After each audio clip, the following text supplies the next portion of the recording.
Pastor Ed with Daily Devotions for Friday, June the 13th, 2025. Friday the 13th.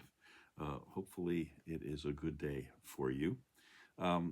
Both today and also tomorrow, we're going to have just a single verse that our devotions are based on. Today it's Psalm 122, verse 1. It reads like this: I was glad when they said to me, "Let us go to the house of the Lord." And our theme, I guess, I would say for today is all about going to church. Some years ago, a churchgoer, I've told this story before, but it's, again, one of my favorites, wrote a letter to the editor of the newspaper and complained that it made no sense to him to go to church every Sunday. I've gone for 30 years now, he said, and in that time I've heard something like 3,000 sermons, but for the life of me, I can't remember a single one of them, and so I think I'm wasting my time, and the pastors are wasting their time by giving sermons at all. Well, this started a real controversy in the letters to the editor column, much to the delight of the editor and the selling of the newspapers. It went on for weeks and weeks until someone finally wrote this clincher. I've been married for 30 years now. In that time, my wife has cooked some 32,000 meals. But for the life of me, I cannot recall the entire menu for a single one of those meals. But I do know this: they all nourished me and gave me strength that I needed to do my work. If my wife had not given me these meals, I would be physically dead today. Likewise, if I had not gone to church for nourishment, I would be spiritually dead today.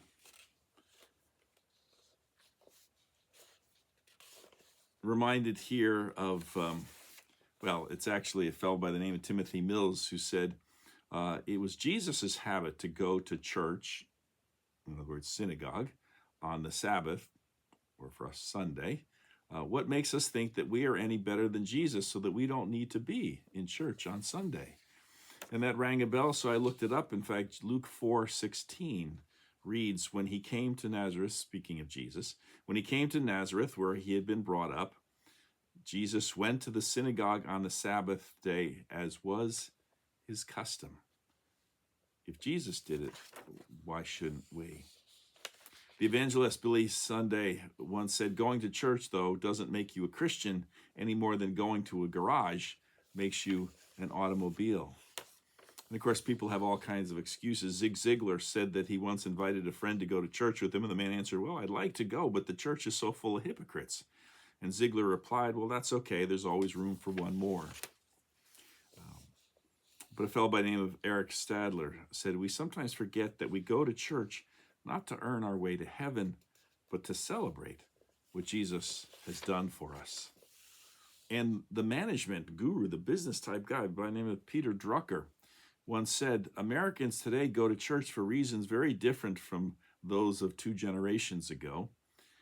Then attendance was steered by heritage, habit, and social status.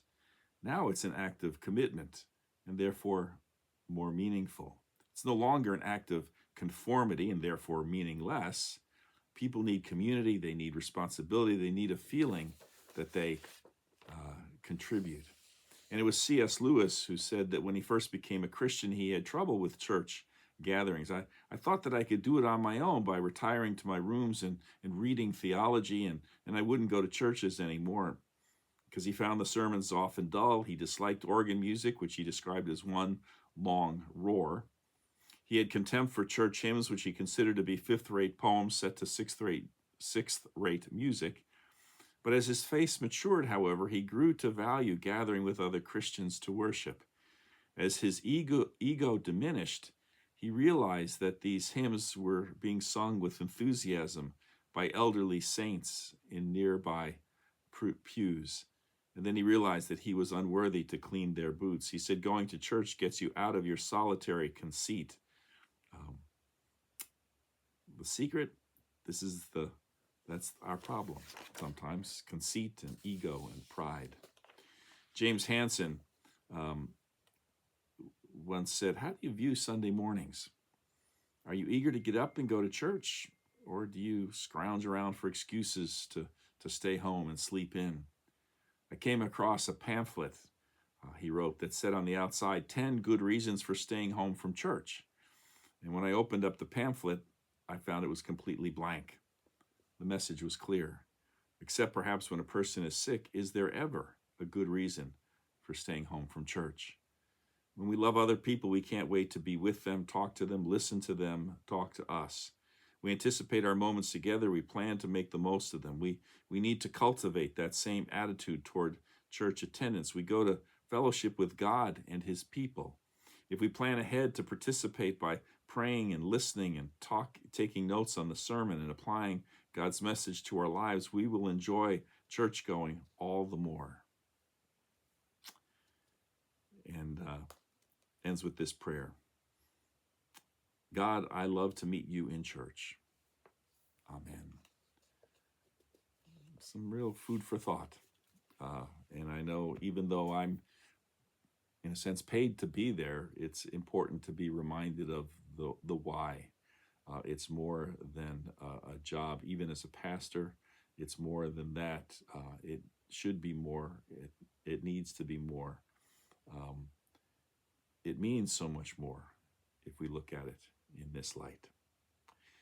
Have a great Friday, and I'll be back with you once more tomorrow. Until then, take care. Bye.